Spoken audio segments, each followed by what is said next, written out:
I would like to start today with reading a wonderful quote from Pablo Neruda. He says, "Now we will count to 12 and we will all keep still. For once on the face of the earth, let's not speak in any language. Let's stop for 1 second and not move our arms so much. It would be an exotic moment without rush, without engines. We would all be together in a sudden strangeness." It almost seems as if we have found ourselves in that sudden strangeness right now. I would like today to talk to you all about um, the alchemy of Himalayan healing. And I first would like to, I really have no idea where everyone is coming from, and I welcome you to this sharing and talk. Usually, I would start my talk from Kathmandu Valley, which you can see right here. But today, I want to thank the native Pueblo peoples, the Tewa speakers of the Tesuque and Nambe Pueblos, which is where my feet are standing as I am talking to each of you. Okay, so this is the Kathmandu Valley where normally I would be speaking from. I hope everybody can see that. And this is my teacher here. I'd like to give thanks to Dilgo Khyentse Rinpoche and Trosik Rinpoche. I also would like to thank Bakutuku and all of here are some of the Amchis from years of learning and studying, from Tsampangamang Amchi to Lama Tenzin and others. It's really hard because I can't see my screen. So I'm just trying to see if this is really interesting, you guys. Hold on. Okay, I've got a big thing in front of me, so I'm having to guess where I am. Okay, so I just want to share that I've been so grateful of running around and exploring and learning and trying to understand what the different medicines were, the grand and rich pharmacopoeia of the Tibetan tradition. And we're going to try to explore today a little about these ideas of alchemy, etc.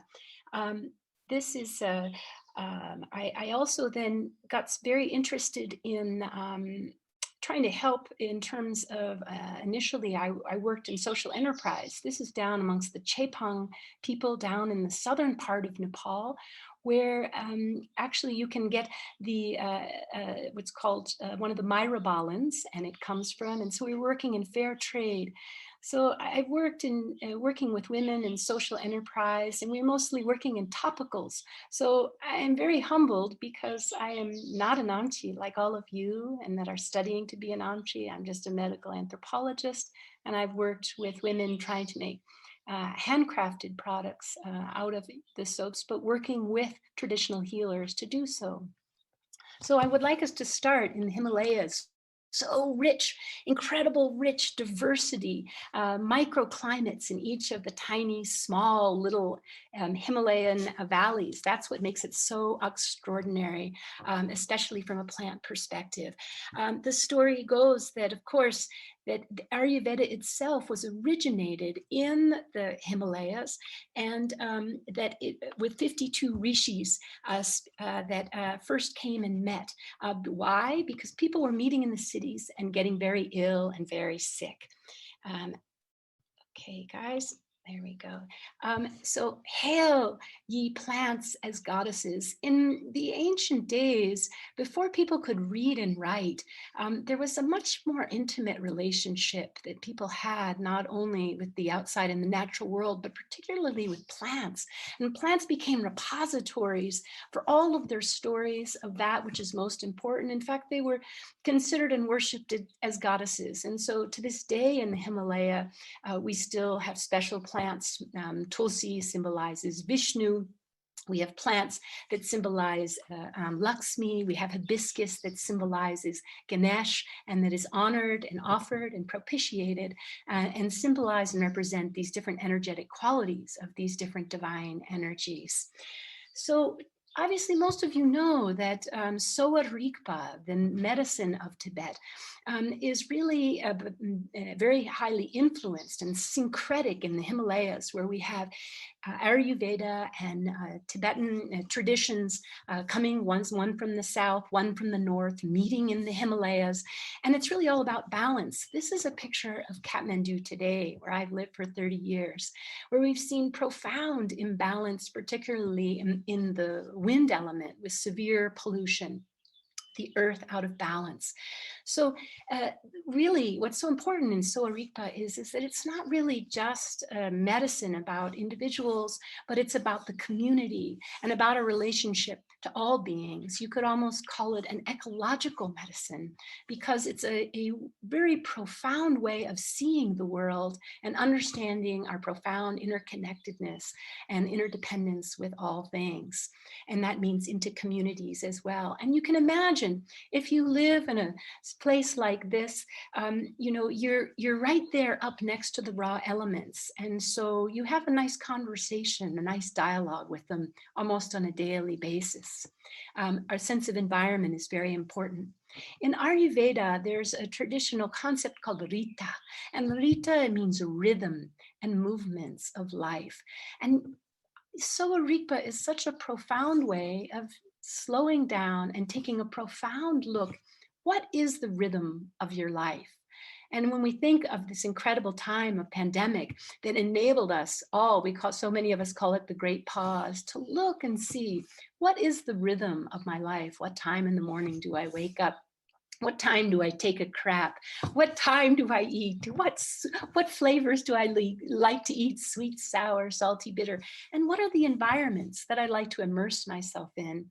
What not only are the foods or the diets that I eat, but what do I consume with my eyes? What do I see? And what is my relationship like to other sentient beings and animals? And as all of us know, in the time of COVID, of course, that profound imbalance with other sentient beings on this planet is perhaps, some will say, it's a very root cause of the COVID crisis. I don't know about for you, but I love maps. And this is a very beautiful and profound. This is a map of the Ayurvedic conception of the body. And on the right side, we have a Tibetan conception of the body. And I want you to really understand or see the body as something very fluid and moving and flowing. There are like river streams of chi or prana that flow. And not only that, but the very elements themselves.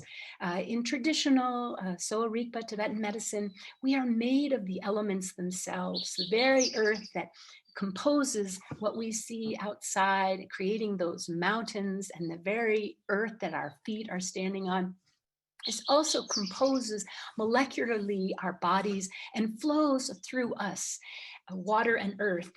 And not only the earth outside, though, is not a lonely place. The earth actually has something called nagas or lu, earth snake spirits. They're considered to be much older than we humans, ancient beings that lived far earlier than we did. And we coexist with them. And there is a strong belief to this day in the Himalayas that before you plant anything, and agriculturally, before you choose to live somewhere, you need to ask permission to the nagas or the lu spirits. And these spirits, this energetic, they can actually reside within our bodies as well.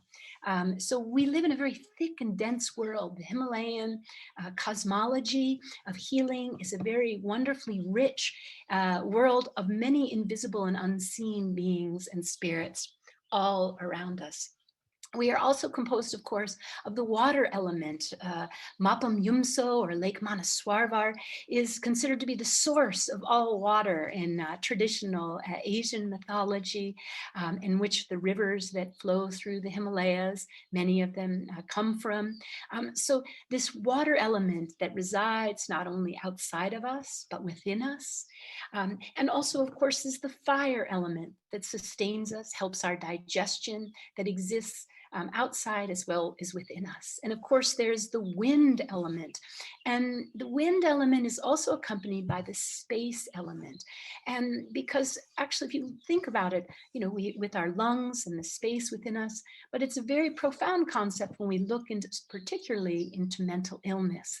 And then in traditional Tibetan medicine, the winds are very critical, not only for our well-being, but for our mental well-being and our consciousness that rides upon those winds like a horse, is what they say in the old texts.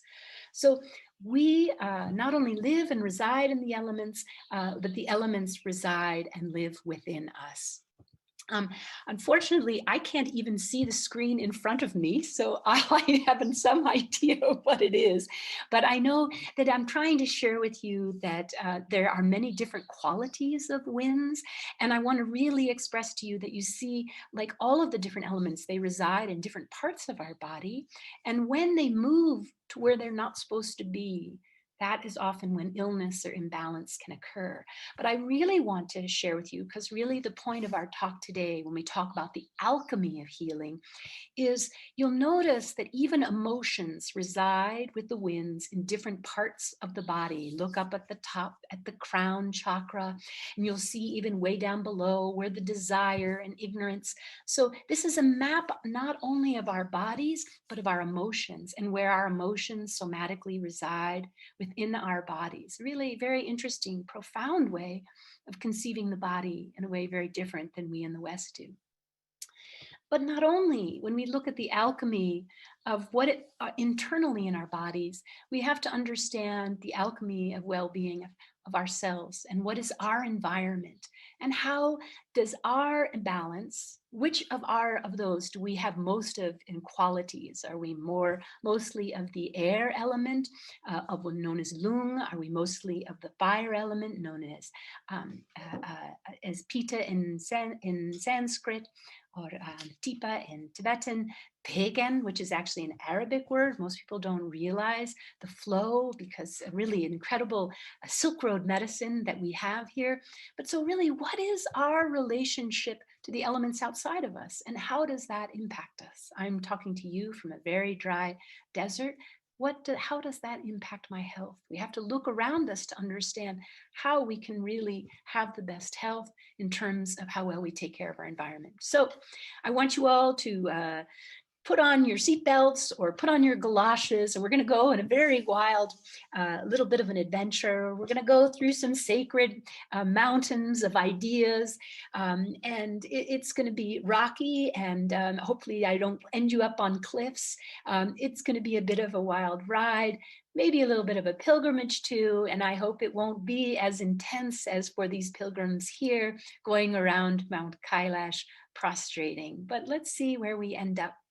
So if we're going to start to talk about the alchemy of healing and transformation, we often have to talk about an extraordinarily important cultural hero. I'm not talking in terms of history of medicine and the Gyuji, etc., but I am talking about Padmasambhava, and he was a great wild tantrika of the 8th century, and he's fundamentally known by many as the Buddha of transformation. So really, that's what I want to share about. And he also was very, very important, and also in terms of illness and health, and we'll talk more about that. He actually came to Tibet at the first time. There were a lot of illnesses that many cultural historians think might have been plagues that were occurring around that time, and that one of the things that he did was to subdue them. So he's known as the great transformer of taking even you could say demons, internal demons of greed, ignorance, and desire, as well as those of the spirits of the land that are harmful or are obscuring to human flourishing. And his ability was not to vanquish them or destroy them, but to turn them into allies. So this notion of transforming our illness, transforming things to work for us, is really one of the key elements when we looking at because in the Himalayas, it's really a tantric medicine. Tantra means to weave. What does that mean? It means to weave the sacred and the profane. There are over 4,000 texts we have in the Nepal Himalayas alone of tantric medical texts. And this really profound way of how do we transform illness into healing is really the most profound aspect of healing.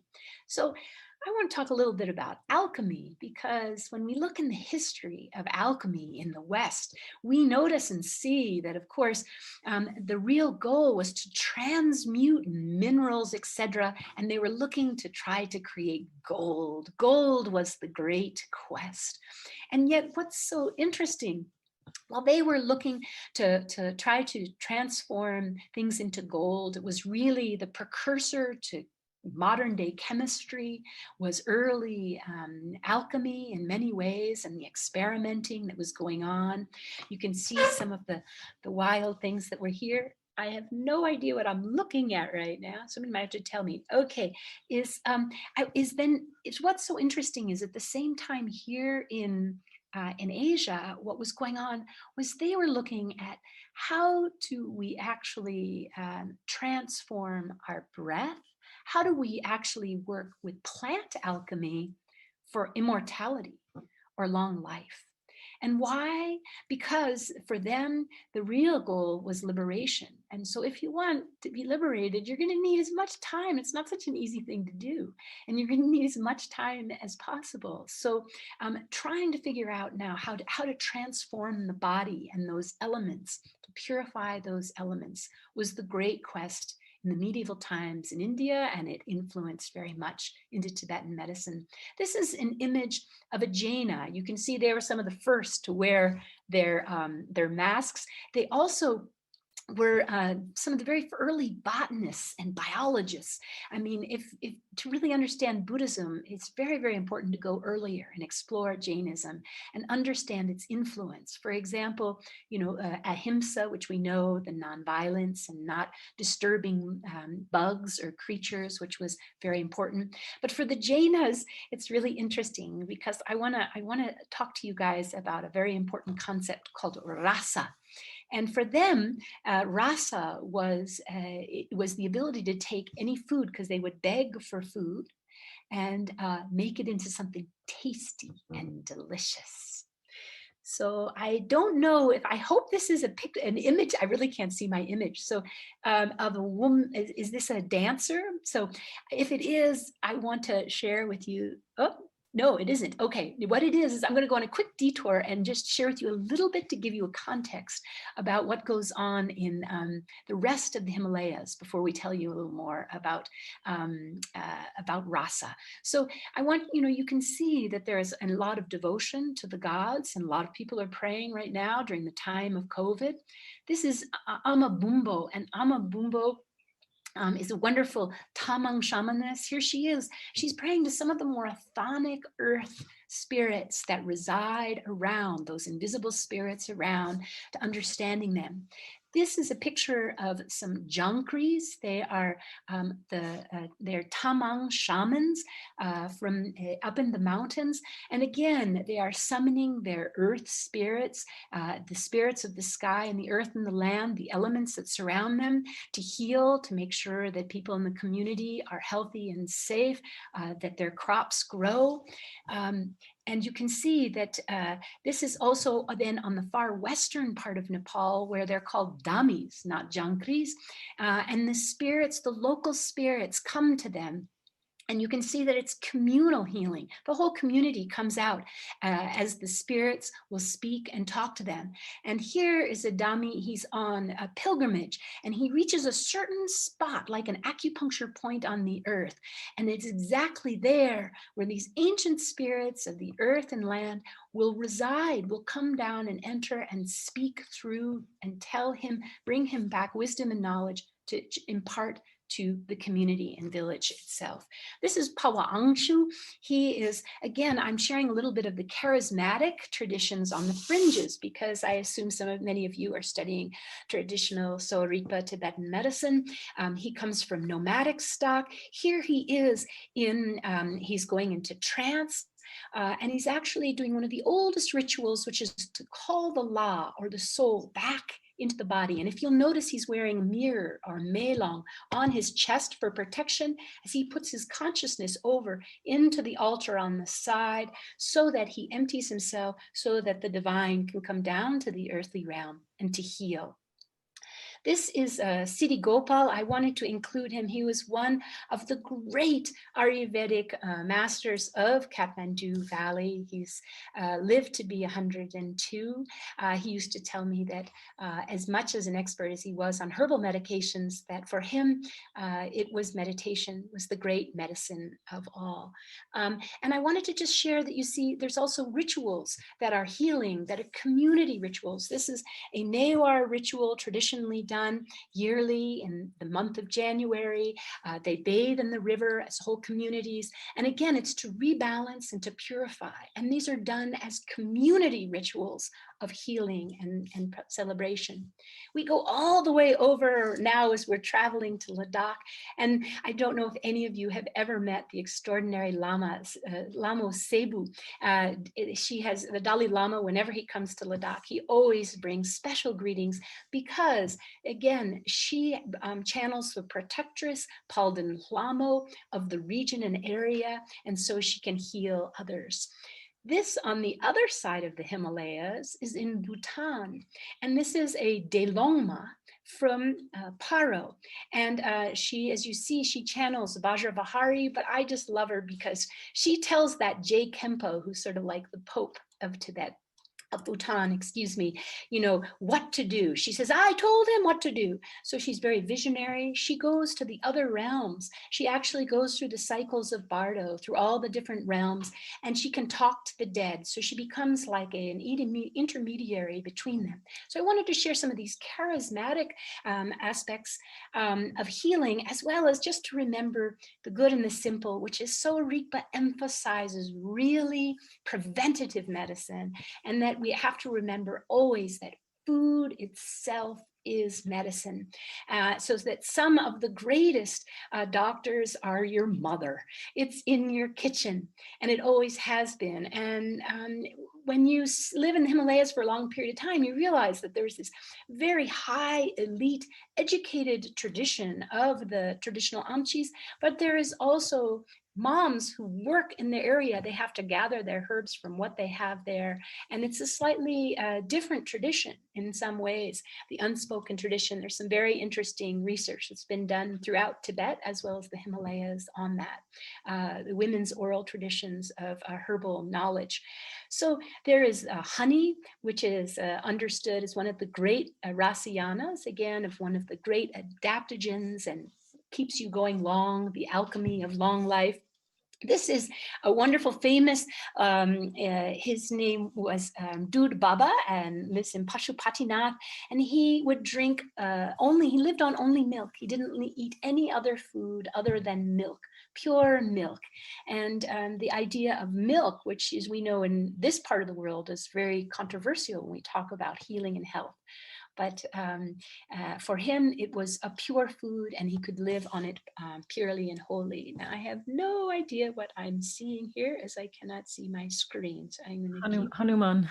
Oh, thank you. So Hanuman. So, you know, when we talk about the Himalayas, there's a great mythology story that, of course, Ram was down and Lakshman and was sick. So he sends Hanuman up to the Himalayas to get some medicine. And Hanuman looks down and he just goes, oh my gosh, it's all medicine. So he picks up the entire Himalaya range, and he flies with the whole Himalaya range all the way down to Sri Lanka. And so from that day on, the Himalayas has always been known as a repository of extraordinary medicinal plants. It's also known as Brahma's hair. And I find that this is a really quite amazing and extraordinary notion of that. And there's this idea right now, there's some really interesting new research and work being done about the idea of, we're looking at how plants communicate amongst themselves. And there are plant researchers who are saying that plants are even starting to talk to them. So very interesting when we look at that. And when we look at now as we move into the Soarikpa pharmacopoeia, etc., in the Himalayas, we have roughly over 1,700 medicinal plants, but there is a story that every single plant is a medicine. We just don't know yet what its proper use is. And it's pretty exciting because there's a huge amount of phytochemical research that's going on right now. And when we think for a moment that out of the 7.7 billion people on this planet, we only make up 1/10,000th of the biomass of this planet. And plants make up 80%, followed by bacteria. So, really there's an enormous amount still to learn from plants that we don't know. In the Himalayas, it's a very extraordinarily rich biodiverse region. And so now as we're looking at new research that's talking about how under the ground, we're starting to see the complexities of in soil and microbes, and we're understanding again how even on the root level, the communities is starting to transform our understanding of looking at the natural world. We have to always include in, because we look at the mythology of the Himalayas and we look at plants, we have to start with the beginning, which is the lotus, which they believe is symbolically is the plant from which everything arose, which is why we usually will see images of Buddhas resting on lotuses. And what's interesting is right now today, they're doing research on Alzheimer's, actually using the plant of lotus. So the seed, the root, and there are many people whose theory is that soma, which was the drink of the gods, maybe it was lotus. And we all know in Western literature, we talk about the lotus eaters who sleep and never get up. And so in the high Himalayas, we have our own kind of lotus, which is in the Sasaria families. These are also very good. They have medicinal purposes. They're also considered very sacred. They literally, they're good for women's issues. They stop blood. They're good for diarrhea. And so we also have to think about the life-saving nectars that grow in the mountains. And I want you to think about nectars and juiciness, because we're looking at what that vitality in those plants are, how they are picked right now. There's a huge issues, as we're going to find out. So where did the plants grow? Are they on the north side? Or are they the south side? How much sun do they get? What kind of water, the different qualities of water will all depend on the strength. This is a gentian, and right in front of Lobuche, up in the high Himalayas, right near Makumbu. I have no idea what I'm looking at. Rhodiola. Pardon? Oh, thank you. Rhodiola. So, rhodiola. So if we are up high, it's always good to have a little rhodiola with us. It's quite fascinating. We see how, it's a very huge industry right now in Tibet for when people have high altitude sickness. It's one of the herbs that is used for high altitude. And now we get up there. I see I have the Sasaria ganaphilodes and two other species. So there's been a quest to find what is the highest growing vascular plant on this planet. And of course, they found it on Mount Everest when they were climbing, and that is in the Sasaria family. But what's really fascinating when we think of biomimicry and we look at intelligence and we look at, why has the Himalayas always been known as a place for longevity and plants of immortality? Well, when we look at the transpiration rate of these plants and their mechanisms to be able to survive at such high altitudes, such harsh environments with such slow metabolisms, there's a great amount we have to learn. And still to learn. So this is a map showing where in the Everest region, where climbers are going on the highest levels to find some of the highest plants found on this planet, very hardy. But then let's get back to the mother. I was talking about kitchen recipes, and amla is one of the great recipes. It's known as the nurse in Ayurveda. It's one of the most common herbs found in most Ayurvedic preparations. This is kutki. It is also an excellent herb that especially comes from the far west Nepal, where I've spent many years. And it's also an anti-inflammatory, and it has analgesic properties. And it's often sometimes used when one doesn't have gentian and other things close by. Sea buckthorn, tarbu, is really having a huge renaissance. When I was in Nepal, we'd always find all the little kids would just be eating it while they were out grazing the sheep, because it was really sweet and tart, and many people make juices from it. But we've had fantastic using it in the burn unit in Bir Hospital in Nepal. The seed. So you have to collect a lot of it, but it's really wonderful because you can grow it along the sides of fields, and it keeps out the animals. And then it's extraordinary for using on burns. Highly recommend it. This is Jetamyce in Tibetan. One of its, I know it in Nepal is Pungba, and it's kind of a sacred or magical herb. But I really want to show you this picture, because I was out harvesting with these women to give you a sense of these sheer cliff edges that they were going on to harvest in the wild. And so you can see they often will describe in the text that it's like almost like a dreadlock, of a nakpa or a yogi. In the earth, it's considered the Lu or the Naga, those earth spirits I mentioned earlier.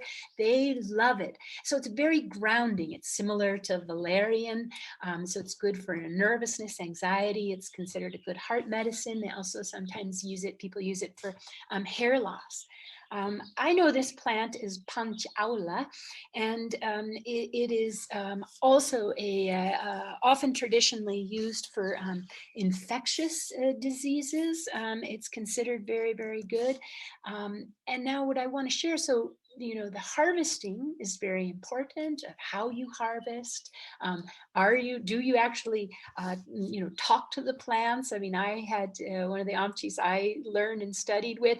He actually would have us, we had to do mantras. We had to literally use two hands to pay respect when we were harvesting our plants, so as to pay honor to them and respect to them.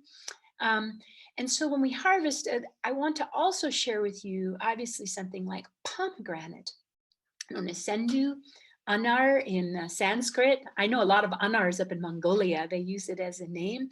But I want to really bring it up because of this important role of alchemy or transformation. So how do we transform food into energy, into vitality, into health, as if it's a medicine? So this notion of digestion or distilling of the food's essences is so important. And so digestion is so critical in Tibetan medicine. We often joke that, you can go to see a traditional Amchi and you're saying, I have a real eye problem. And he'll be checking your pulse and he'll look and he'll say, yeah, but first, what about your stomach? So it's the center of the body. It's almost like the Agni Puja, or the fire in the center of our bodies that we make offerings, swaha. So what we put in is very critical for our health and our well-being. And pomegranate is famous for helping the digestive fires. These are known as the three gems. They're in the myrobalan family. They do grow in the wild in the Himalayas. In Nepali, we know them as Arobaro and Haru. And often you'll know that the Buddha has them in his, medicine Buddha has them in his bowl. And again, also very good for digestion. The traditional Ayurvedic recipe of triphala is made from the three of these and is considered very good for rebalancing the digestive system.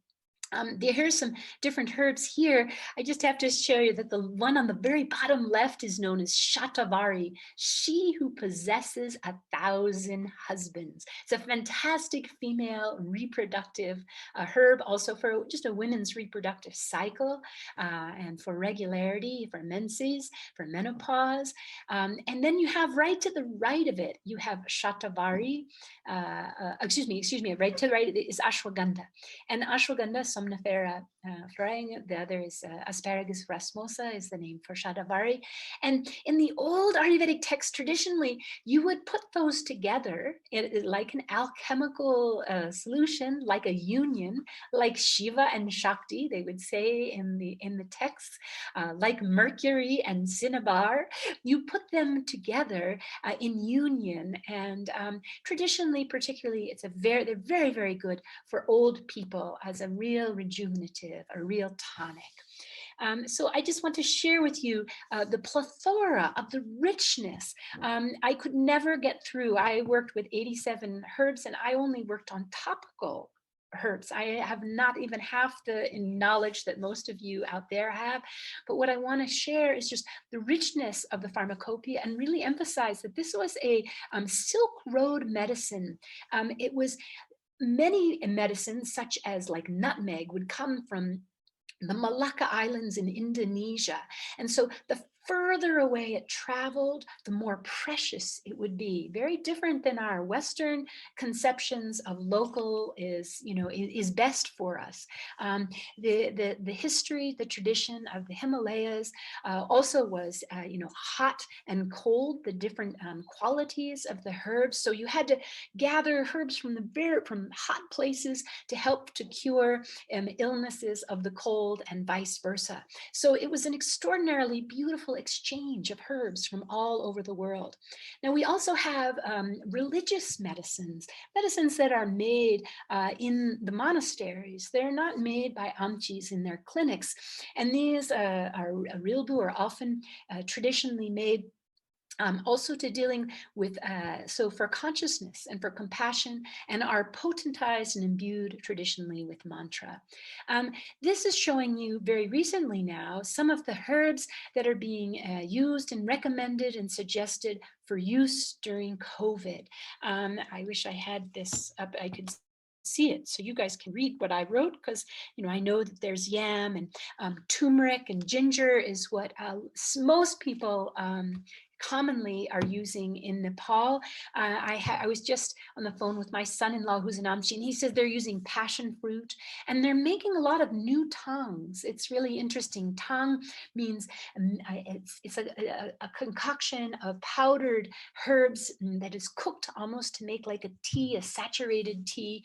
And so COVID right now, we're going to see some new and exciting recipes, because very innovation that is coming out as people are trying to respond and work, because they have seen some of these things. So there's super challenges, and I'm sure many of you who have gone and studied with Dr. Nida, been up in Qinghai province, you're seeing very sophisticated with a lot of state sponsorship of supporting of Soa Rigpa. It's a strong contrast to what I'm showing in the Himalayas, where people are having to make some medicines by hands.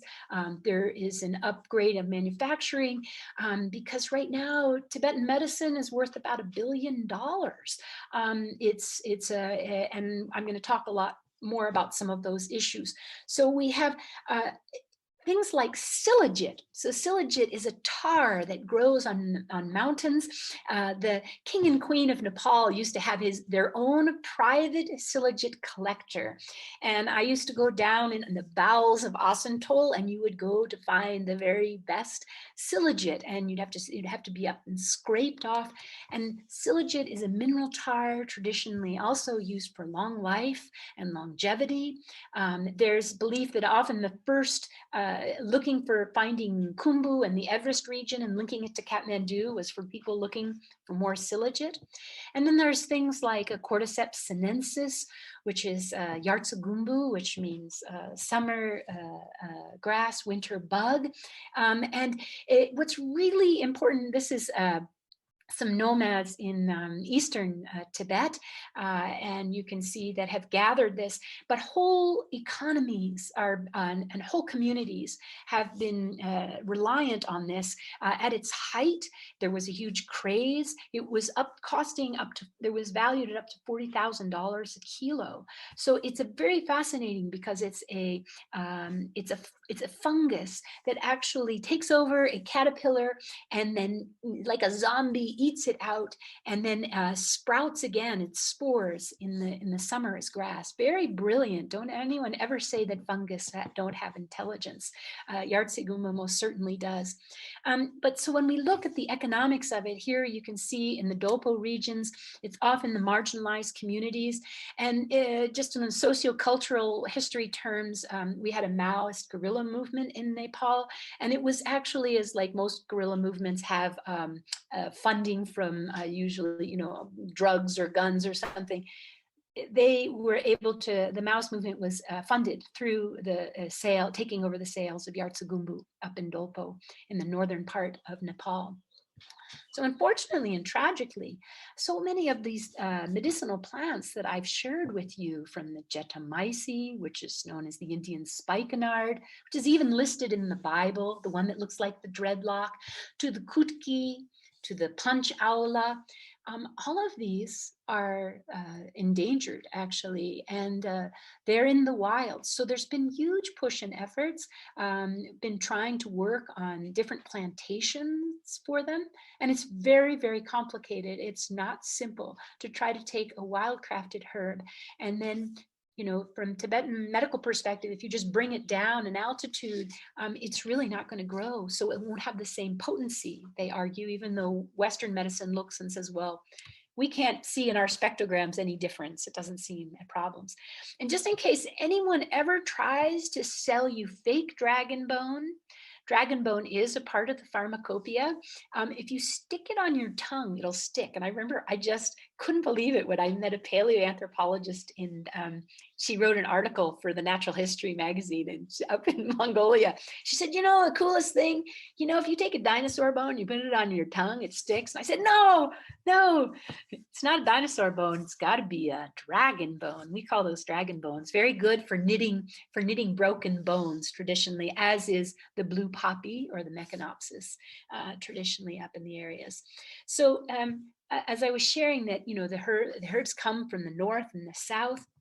But what I really am trying to share is that, at least my own personal opinion after living in Nepal for 30 years, was I realizing that this rich, powerful pharmacopoeia right now, there's barely enough to just sustain the communities there, that until we can start to grow them. And there's some exciting examples of that. I have a friend, Trish Flaster, who years ago I remember was working in Colorado. They were doing trial studies with Tibetan medicines being grown in the Rockies. And I'm sure many of you, please tell me more that you know of that are going on right now. I hope to be experimenting here where I am. But is that really, how can we take the principles of Tibetan medicine and apply those? I realized at the time that for at least that I was, that actually was very concerned about the sustainability issues of the medicines themselves. So now let's get back to alchemy. This is basmas. And basmas is the extraordinary, this is an Vaidya who has passed away now, Man Bhattacharya. And what he's doing is he's actually transmuting mercury and cinnabar into a medicine.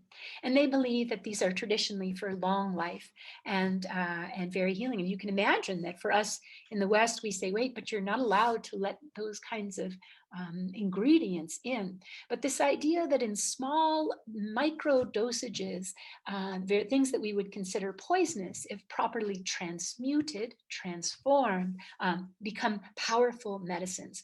So this is a picture of my husband and I getting married in Nepal over or 35 years ago.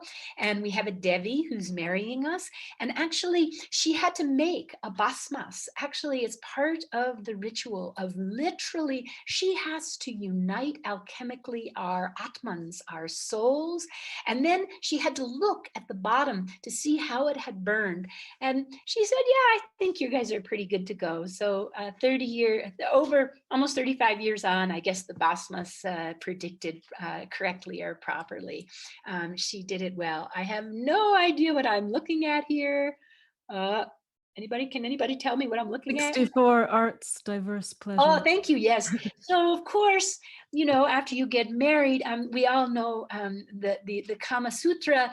I just wanted to say, because I want to, give a little juice to some of these dry topics to keep you guys awake and understand the richness and the power of aphrodisiacs. You can't believe when you look into Ayurveda, for a male rejuvenatives must have been a profound concern. Female rejuvenatives, not as many, but many men put a huge amount of efforts into that. And so we think of the Kama Sutra as just about sex, but it's actually a very profound document written between the 1st and 4th centuries, compiled, and you really get a very profound and interesting glimpse in looking into how men and women related, how they understood each other. And I would say that down in South India, the Indians, which influenced and flowed up into Nepal, we have our Nepalese versions. And I apologize if I was going to change that slide to a Nepalese Kama Sutra version, of the juiciness, of the joy, of the variety and the play, but also for vitality and for good health, of a good and a healthy sexual life, which is obviously very important. That an Amchi often will sometimes tell a person they should have more sex or they should have less sex, depending on, for balance according to their constitution. Some aphrodisiacs, unfortunately, older recipes would have things like tiger bone. And as we know right now, it's a great tragedy. There are more tigers in captivity than there actually are in the wild today, being raised on tiger farms for their bones, etc., for aphrodisiacs. This is tiger penis being for sale on the streets in Tibet. And here you can see a rhino and the rhino horn, which we all know really is just collagen. So maybe we should just try selling our toenail clippings instead of killing rhinoceroses for our libidos, our sex drives. And really, it seems all really unnecessary because there are so many amazing herbal rejuvenatives as well for those that would like them. And this was in Dr. Mana Bajracharya's.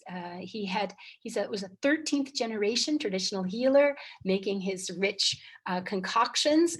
And I can't read. Maybe Christina, you could read out what this recipe is, because neem, turmeric, ghee, cardamom, mustard oil, cinnamon, agar wood, honey, ginger, and pigeon droppings. And pigeon droppings, and that was supposed to go down in the privy, in your lady's part, in your yoni, to help you on your things. So I don't know about you, but I'm sure the pigeon droppings must be the key ingredient for that.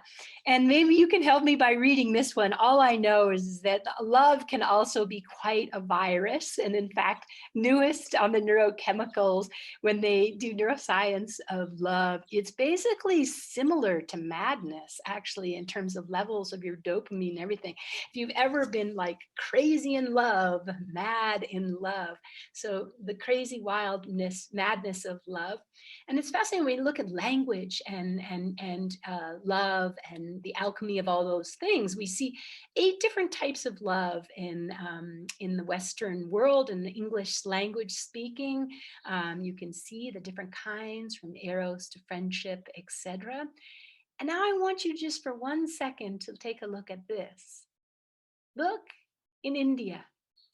There's almost over, what is it, 90, 96, I think, or 93 different 96, words. it says, yeah. 96 different words for love.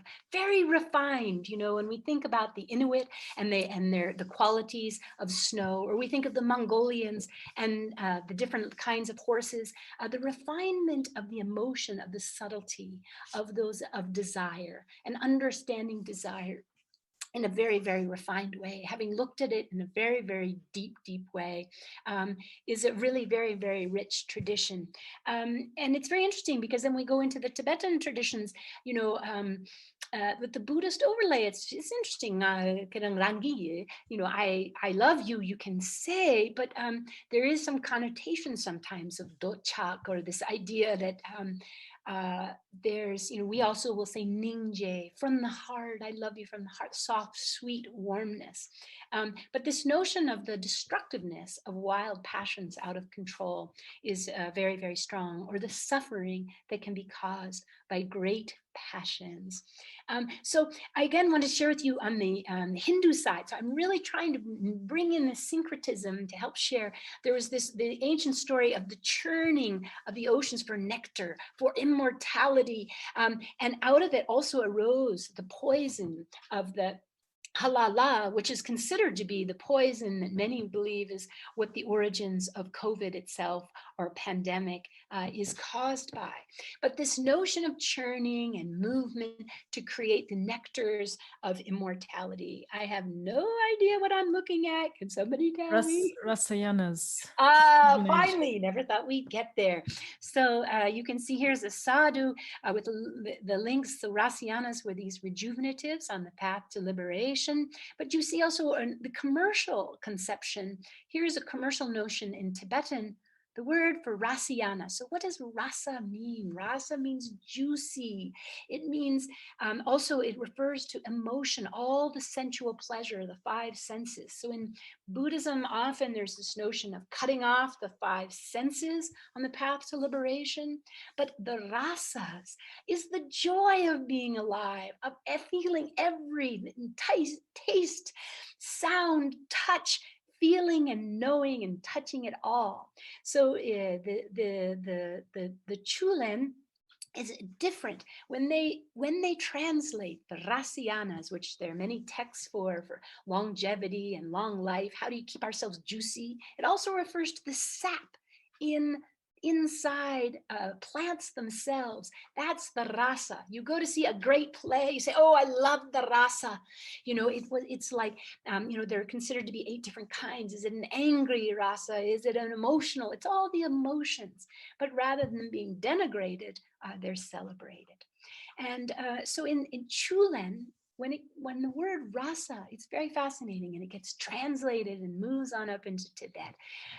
It has this notion of extraction of essence, which is really quite interesting. So this extraction of essence, this is Agu Lama. He was a wonderful, dear old, very close friend of ours. We lived with him for many years up in Northwest, just south of Kailash. And he told me about his Lama, who actually had the ability he would plunge his hand into hot boiling water while doing mantras. And he would also place his hand on rocks, and he was able to extract the essence of energy, he said, out of rock. So he never had to use food. Very useful when you're in remote parts of the Himalayas on a meditation, to be able to extract out. So from flower petals, from essences. This is Togden Amten. He was a very, very accomplished Tumo practitioner, a great yogin. And he was known, the idea is not only extraction of essences from the herbs, from the food we eat, but also from air itself. Your very air, your very breath right now that you're breathing, actually it can be refined, they believe, into a beautiful distillation for your liberation. So we have our own medicine right within us if we learn how to breathe properly. Very, very powerful, very, very essential. Here is an example of some of the many kinds of illnesses that just by breathing properly, traditionally, are traditionally used for treatment in traditional Tibetan medicine. So some people believe they can extract their essences. So by circulating around the life vital forces, by not, in the old ancient ideas that through ejaculation, a man would become weaker and that his semen, which holds tigli or essence, he would recirculate it around. And those that are very adept, obviously while making love, will attempt not to ejaculate, to again move and circulate around in the energies. I took out an old map I had of desire. They're old, wonderful Indian maps of in a woman, her desire, the germs of it moving from one part of her body to the next. So, oh, honey, it's Tuesday, it's in my elbow. No, it's Wednesday, I think it's in my ear. This notion of it movement and transforming. So traditionally in the tantras, this idea that if one doesn't decide to choose to do it on one's own in the celibate practices, that with using a consort and through the exchange of juice, that juice, you really can't understand Ayurveda without understanding fluids. Fluids is at the source of all medicine and also even the construction of social interaction and exchange, caste. I cannot, my mouth and my saliva cannot touch that of someone who is not of my caste. The juices, to keep people to be procreating amongst their own kind. So this notion of exchange of juice or elixir becomes something very refined and very profound. This is, in Tibetan, we call yab yum, the male principle and the female principle in union, in an alchemical union of compassion and wisdom. And I remember being at the Kala Chakra and my, young teenage boys or, falling asleep. And I'd nudge them. I'd say, listen hard, listen to His Holiness. You listen hard. He's giving sex education courses about the beauty of purity of heart and mind and consciousness, this belief that with pure union, you'll create more beautiful human beings. And the ancient Greeks had this idea as well, that when conscious and heart and mind can be in union, not just body alone, in that union, that extraordinary things can be created or produced. So even this is a picture of Padmasambhava himself, the great saint, in union with his consort. So this is also the notion of sacred touch, the alchemy of touch. This is Kunye. Many of us have been so touch deprived during this long year of COVID.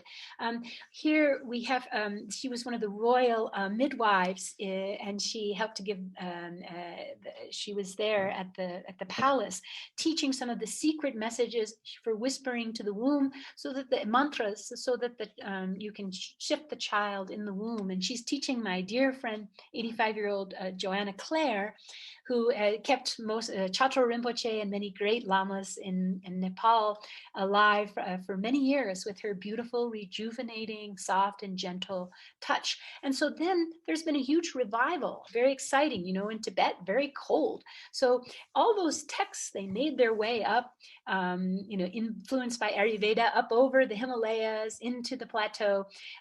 But it's cold up there, less of it being used. So there's been a huge, wonderful revitalization. You'll see nuns and monks training people in communities to be able to take care. And I have no idea what I'm looking at there. I have no idea. Oh, so this is Amchi Tendar Uche. So I first got to meet Dr. Nita Chetsang, who I believe many of you are students of.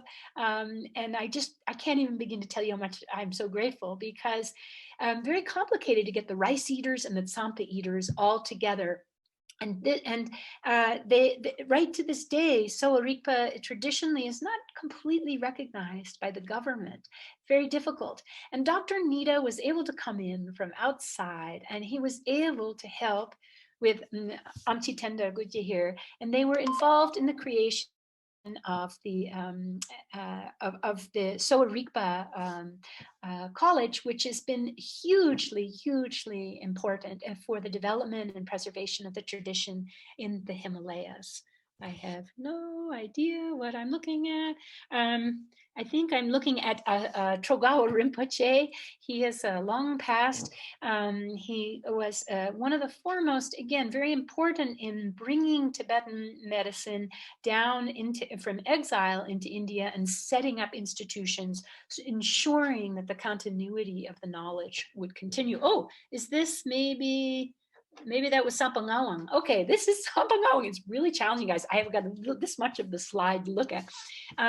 This is my old dear friend Sampangawang with his friend, with his son, Sewang Germe. And so what's incredible in the Himalayas is we have these long, old family lineages and traditions, and yet many of them saying, well, wait, I don't want to be paid by chicken anymore. And, how will that continue on? This is Trogawa Rinpoche here.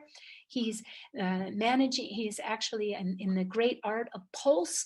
And if you've ever seen the beautiful, it's like watching music to see the pulses, to hear, like the sound of a horse thundering on the steps, or a rat that's squiggling through a pipe, or you never want to hear the sound of the drooling cow, which means that time is imminent. So you can see how brilliant to use the subtlety of the hands like a diagnostic machine to very, very subtly be able to read, and very, very profound. It's a very, very profound and deep listening. If none of you have ever experienced a treatment with a traditional amchi, I strongly encourage it.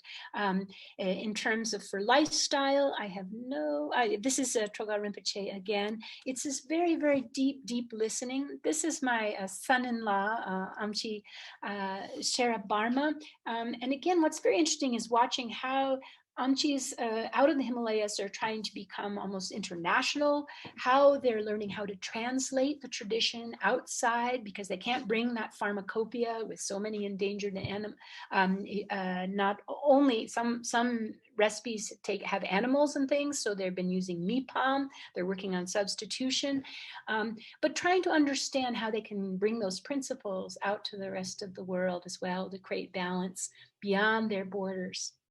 So the profundity of diagnosis, the challenges of being an Amchi up in the high mountain regions. This is Amchi Dolpo. This is an old friend, Amchi Gatsopista from Mustang.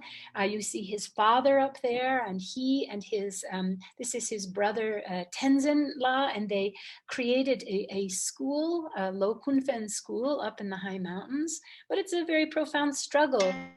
Here is his son, Lundrup Gyatso, as you can see, that is, and he's out there with the COVID and trying to bring out the word as well. The treatment during COVID has been quite the challenge, and I'm just going to keep going on here. This is Dr. Tsering Palmo from Ladakh.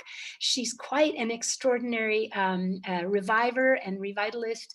She's a nun doctor, very famous for her work with with teaching nuns to be doctors in their amchis in their communities, and very successful at that. I can't see what I'm seeing. I don't know who I'm seeing. This is really frustrating. Oh, so this is about potentization and preparing.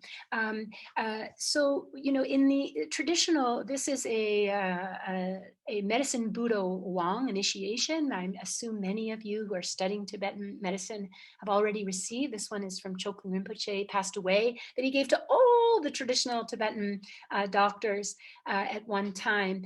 You sort of revive, rejuice their link and connection to the medicine Buddha, preparing and strengthening their sense of that energetic to be what it means to be a doctor. So what I really want to emphasize is that what are the tools of a doctor if he doesn't have all of his herbs? He does still have something very, very profound in the deep understanding of the elements and the compassion and kindness in his relationship. And that moves us up into COVID as we move towards almost ending here. I don't want to take too much more of your time. You've been good listeners here. But we have right now such an extraordinary time we are living through here with COVID. So for many, they believe, again, I was talking about that refinement, the alchemy of healing, where we can even be refining not only our food, but our breath itself. Well, in this case, for many Tibetans, this idea is that the mamos, who are these very wrathful, invisible forces, it's their bad breath, basically. It's their really noxious breath, which has been causing what we know as, or calling the pandemic, or calling COVID. So this is one of those horrific, the mammals. So there's been lots of supplication being going on in the monasteries and in individual practices. The belief that the mammals are angry and furious with us. Why? Because we as humans have transgressed our relation with, we humans are so out of balance with nature. I don't know about you. I thought that mammals were scary, but I think I would find in India the policemen dressed as the coronavirus to get everybody off the streets rather scary myself. So what have people been doing? You know, there's been a huge number of a lot of the traditional black pills, precious pills have been made for protection, and they were made during the SARS as well. There's been a lot of flurry in the Amshi community about are people giving them out for free, or are they making a lot of money out of people's fear of protection? Fascinating as an anthropologist to see the diversity of responses to COVID spiritually. You have the plea to worship Parnashabari, which you see there on the far left. You have red Tara. There's from all the way from Tangtong Gyalpo to Hayagriva to Black Manjushri to Guru Rinpoche, Padmasambhava, who I told you before, that great saint of transformation in his blue form, his wrathful form, who's who you really pull out when things are very, very dire. So there's been a huge, you see here how even on the streets of Nepal, ritual continues, rites of honor and worship, people wearing their clothes. Here is His Holiness the Dalai Lama receiving the COVID vaccine.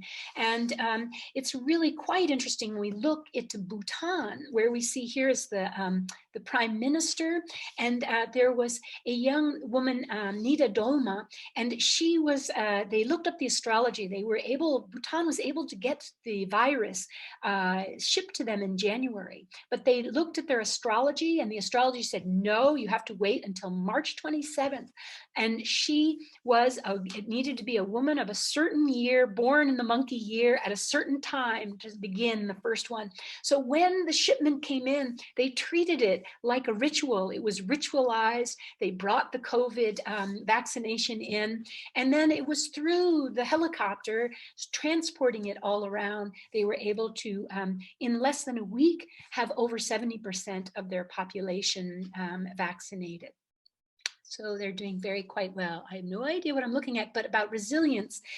So I want to end here, which is, we have some lessons or takeaways in the Himalayas. We had almost an 8-point earthquake in 2015, also believed to have been caused historically, traditionally, because we humans have broken our pact with the environment, with the ecology, with all other living and sentient beings on which we coexist on this planet.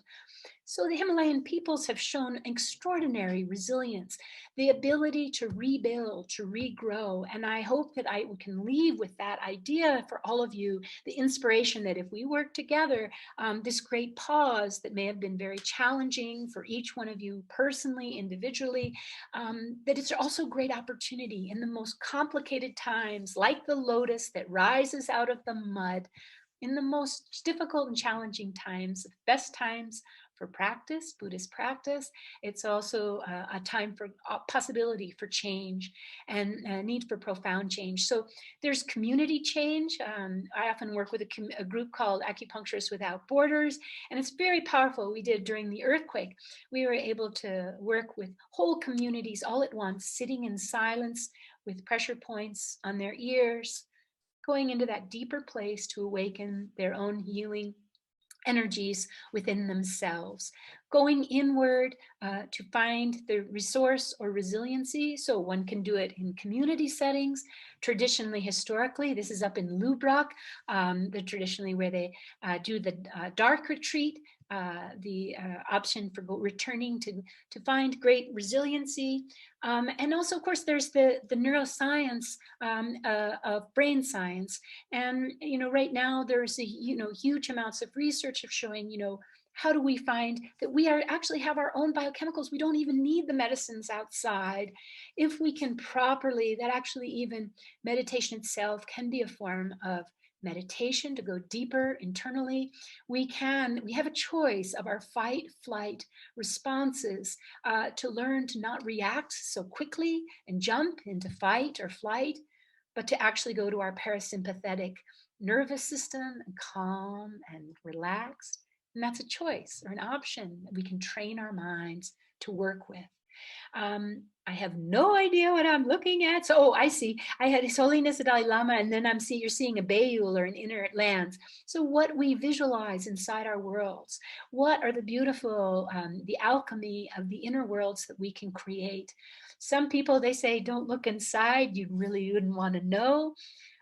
But in fact, we can go inside we can actually, there's a profound possibilities of healing. And some will say that that compassion, the greatest compassion is the greatest healing of all, is the ability to help others in their own healing processes. I have no idea what I'm seeing. Oh, I'm seeing Anitza Sampangawang, and she was a dear, amazing, a really extraordinary realized being, luminous.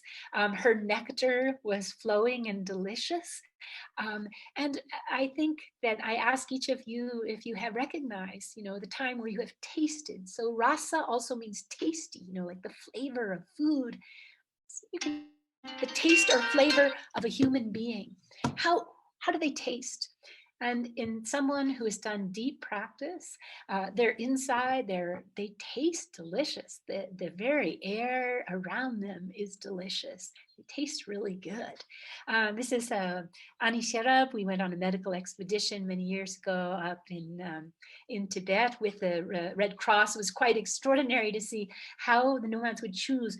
They called Gami medicine, which is Chinese medicine, allopathic medicine, and which of the chronic long-term they would choose to go to the Tibetan doctors to see. And I tell you, I could have brought up 5 trucks of Bimala, because many of them were doing the Tsalung practices, the Tumo practices. So even practitioners often can have imbalances from the very practices that they do. So how do we grow old with the vitality and that juiciness, not drying up, our souls, our very beings not dried out? In Nepal, you have the Buru Junko ceremonies. They start at 77 years, 7 months, 7 days, and there are 4 after that. And they pull you on chariots through the street as a god and goddess. You are honored and worshipped and celebrated. So I think that all of us, it's learning how to work with our breath, with our minds, is also one of some of the greatest and most powerful and potent elixirs, our nectars for a good and a joyous and a long life is joyous. This is Tenga Rinpoche, who was so beautiful. He died so beautifully, because the ultimate transformation, the ultimate alchemy, is how can we transition our consciousnesses from life to death, and the beautiful in a very beautiful and continuous way, undisturbed. And those who practice are able to complete that. Others are able to purify those elements of earth, water, fire, air, and space into such great purity that a huge rainbow will light up in the sky as their very material objects become purified. And that is the real gold. So that's about all I want to say to you. I can't read that, so I know it has something to do with emptiness and the essence of compassion. And I just want you to all, and that to know that the unceasing rivers and flow of alchemy, of compassion that one can discover, which is really, those are the rivers of long life that one will discover. And so I want to thank you all for this. And, there's joy and the compassion of this, and the boundless heart is really, don't always just train in kindness. It's really, that's said simply, but it's really one of the most difficult and challenging things, to maintain a little joy. And ultimately, it's about exuberation, even exuberance. It's really interesting.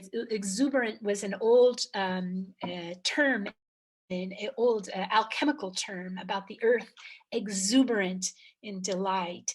And so I just want to hope that you guys will all know that we are a part of the environment, and the environment is a part of us. And that we now, as we return back into our own worlds and our own environments, we think about how, as we travel and journey, we maybe step lighter and with greater awareness, as we're starting to understand how intelligent plants are and how inter-aware they are. Maybe it's time we start as well to become more aware of all of the elements and the animals and sentient beings that surround and live with us. And that is the alchemy of Himalayan well-being, as we make a little smoke offering up to the sky door to open and let the divine energies come down. And we make honoring to all of the precious and sacred space called planet Earth itself. Thank you guys so much. That's all I have to say, and I'm sorry I ran over a little time.